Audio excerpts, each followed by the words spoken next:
Today, for the first time in my hands and on the channel, is a binocular from the company Kern. Here below, there is an inscription.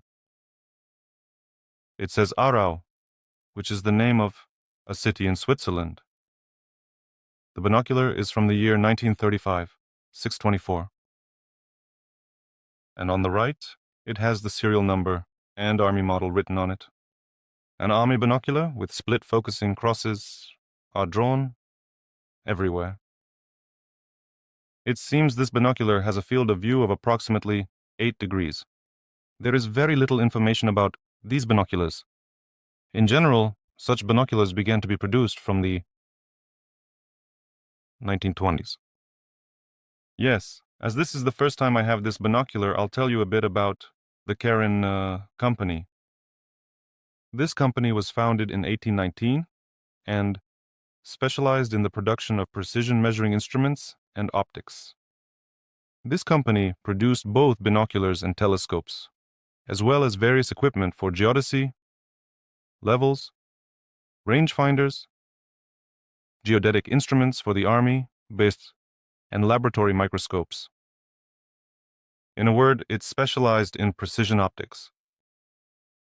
This binocular is entirely made of metal. It has interesting retractable eyecups, although they are very difficult to move now. It will be necessary to disassemble, lubricate, and clean everything. The binocular is very dim. There's a kind of haze inside, and it's quite strong. The left eyepiece has a reticle. I've never disassembled such binoculars before.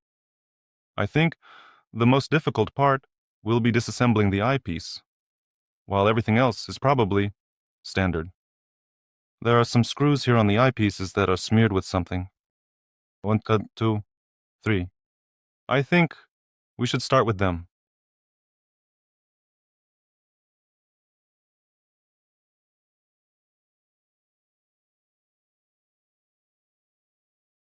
You know, it's quite simple. The eyepiece is disassembled. I was hoping it would be much more difficult. But maybe this... I don't know. Somehow, it will need to be disassembled. Or maybe I'll just unscrew this threaded cup.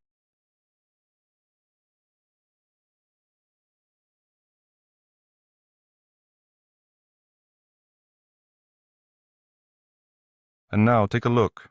Maybe someone will find this useful. How to disassemble it in general. This is all that concerns the eyepiece. Here's a spring. That needs to be removed. And you know, I like this much more.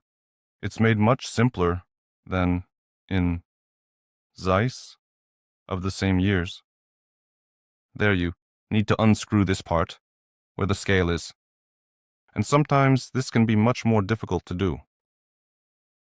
Here is such a groove,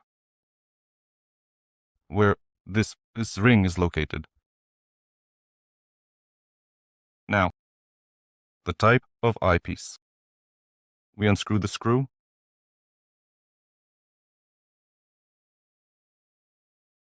And push it out.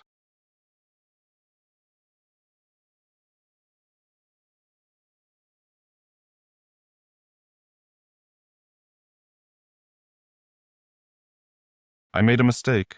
In the other direction, I push it out.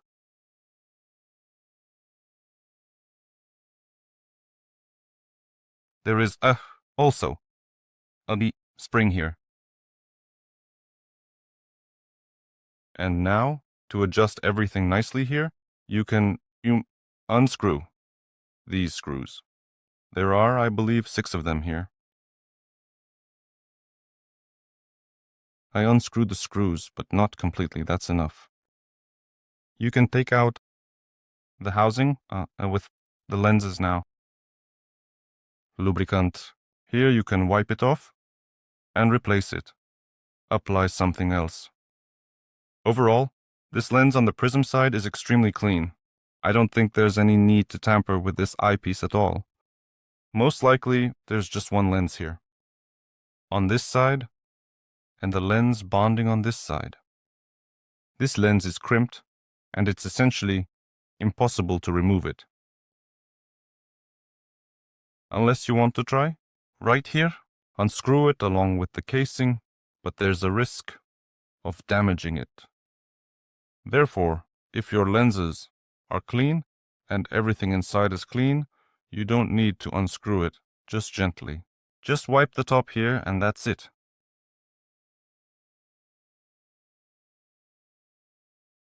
And so, let's continue. We unscrew the lens caps, for example, with a key like this. Next, there is a recess here, and it's advisable to use something approximately like this. Then, there is less risk that you will damage the lenses. Well, in general, I couldn't unscrew it with this key. Well, just no way. Bent over, we insert and unscrew. To remove the lens, you need to place the tool here to remove the lens and rotate it, right? You need to hold the body.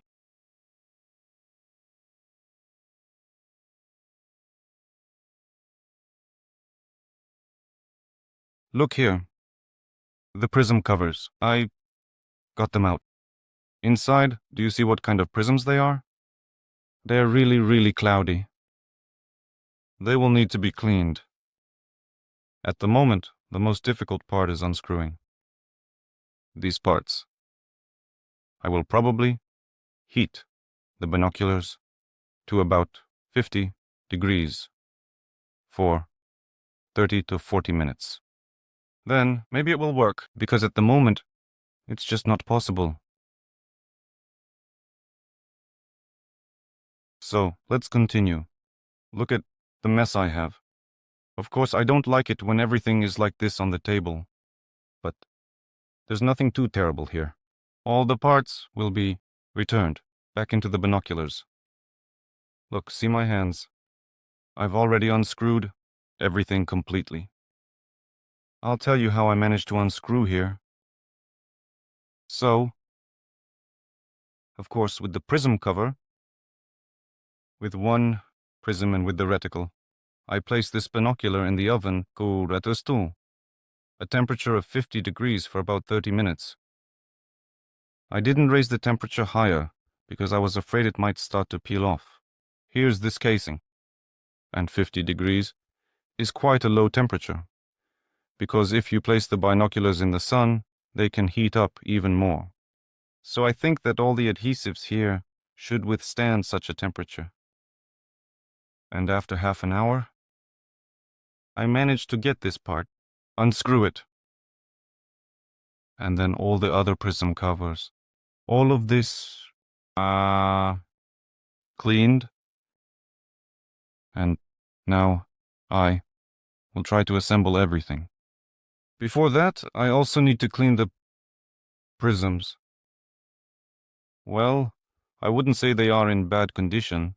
There's just a bit of haze on them, which can be cleaned quite easily. Here in this spot, there is a slight chip. I don't know why it appeared. And in this spot, there is a slight chip. Well, what? They don't affect the image at all, as the binocular body conceals these flaws. And I also want to show you something that surprised me, as nothing else has before. I haven't encountered this in any binoculars. And in general, this binocular, from the 1930s, it is quite different from Zeiss binoculars of the same era. This here is the adjustment ring in front of you, and here is the lens with sort of a lens in a housing with an offset center. And in most binoculars, the adjustment ring along with the lens housing, they slide relative to each other. In this binocular, it's done differently. Here on the inside, there is a thread. And on this side, there is a thread. And the thread here is left-handed. That is, when you mount the lens into this part, you need to turn the lens counterclockwise. and screw it in 1/2 millimeter lower. Now take a look at this prism cover. I discarded the old sealant and I applied new sealant here in a thin layer. This is Soviet sealant. Some might say, of course, that the binoculars are not original then, but I think it's a better option than nothing. And on this surface, as well as the entire inner surface of the binoculars, all the prism covers will be lubricated with grease. This is done so that if a small speck of dust gets inside, it will stick here and not reach the optics. At this stage, it turns out like this. The lenses are not yet secured, but they do not fall out. Well, finally, the repair of the binoculars is completely finished. Honestly, to say that it was extremely difficult, probably not. There were a lot of small parts, everything needed to be cleaned. That is, if you take, for example, a Soviet binocular, or even the same German one, there are much fewer parts in the eyepiece. But this binocular was much easier to disassemble. That is, these eyepieces, they unscrewed, yes.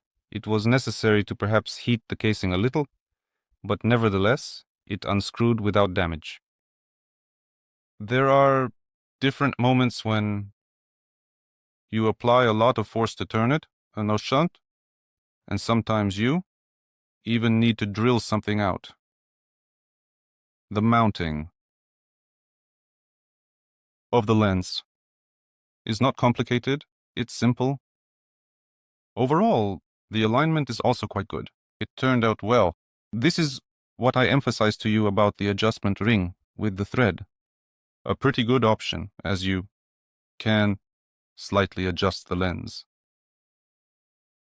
closer to the eyepiece or further from the eyepiece. Because sometimes it happens that when the binoculars are old, there's something wrong with the body. It turns out that a little one eyepiece is screwed more into the body of the binoculars. And just by adjusting the lens, you can align these eyepieces. Regarding these eye cups, I have lubricated everything here as much as I could, but still, to say that they move perfectly, well, it's hard for me to say. There is this spring, it still jams a bit. These eye cups have two positions. The first is fully retracted, and the next position is fully extended.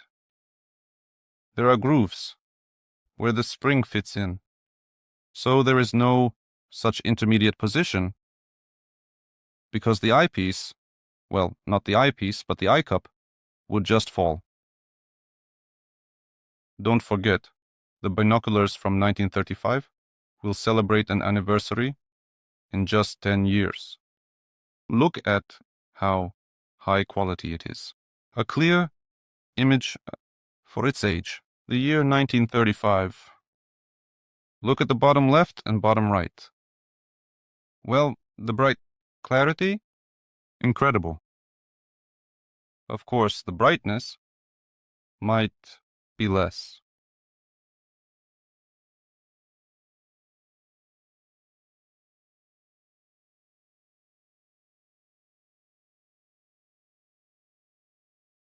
Here, I've paused the video. Look at the bottom left, how clear the image is.